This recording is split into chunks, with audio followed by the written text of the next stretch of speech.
You have me over a barrel. What are you going to do? No. We got him over a barrel. No, that's right, but he's got you over a barrel. He seems to have us over a barrel. Pissant seems to have us over a barrel. English Idiom Challenge. What does have someone over a barrel mean?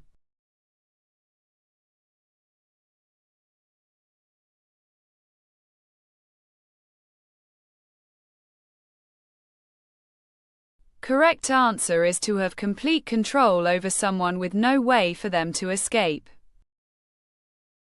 Have someone over a barrel means to have someone in a helpless or weak position where they have no choice but to do what you want.